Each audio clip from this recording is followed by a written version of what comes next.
you know, when people ask me, how do I do it? Because I do work 16 jobs because I am a Mexican immigrant. I never say no to work. But really, in all seriousness, I do it because now in the year 2008, we have a mission, you guys. I mean, for me, if I had a fire burning under my belly when I started, actually when I first started, when I was doing college radio at WKCR, which is where John Abbott, the president of WGBH, that's how we met many, many, many years back. Another one of my great supporters, along with Joseph, wherever you are. Joseph, you're the man. But if I had a fire under my belly when I started then, there's a volcano erupting now. Because the moment that we're living in now, you know it. This is like no other moment that we've experienced. There is fear. Probably fear even from some of the people who have been serving us our meals. Because they don't know when that knock will come on at their door. And the crazy thing about it is that if you're an immigrant in this country and someone knocks at your door, and they're from the Department of Homeland Security or ICE, they can come in without a warrant. Without a warrant. What does that mean to all of us as Americans that we're living in that kind of a reality? When 300-something immigrants are arrested in Postville, Iowa, when 600, the largest immigrant raid ever in history in Mississippi, there is fear. And I do repeat this one sentence over and over, which is, there is no such thing as an illegal human being. And I didn't learn that from some radical Latin American, Latino professor. I learned it from Elie Wiesel, who survived the Holocaust, who said once you declare a population illegal, it opens the doors for horrible things.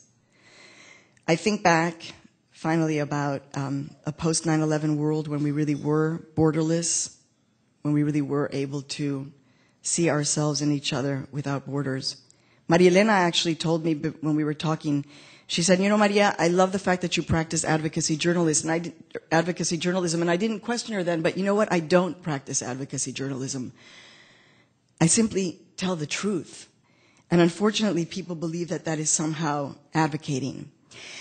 Now, because this is NAHJ, and because I'll only receive this once, I do have to ask my entire family to come up on stage with me. That's right, all of you, because come on up, vamos. Indulge me for 1 second, I swear. Then you can go dance. My dad is 80 years old, and Dad is 80 years old, and he's one of the people who helped to create the cochlear implant as a medical professional, medical doctor, researcher at the University of Chicago. My mom was one of the top domestic violence research activists in the University of at Mujeres Latinas en Acción in Chicago. I know those of you from Chicago.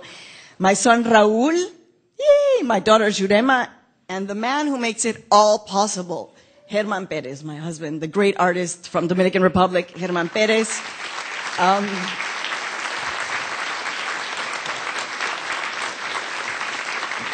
You know, like Jim said, and that's why I love it, Jim, and I want to meet your kids, because they are the ones who really deal with what we do. Those of us who feel the mission, who we have to do this, we must. I have to go out and do that interview. Our families are the ones who pay, and they also support us. So this Leadership Awards means everything to me, and it means everything to my family. Muchas gracias. Thank you so much.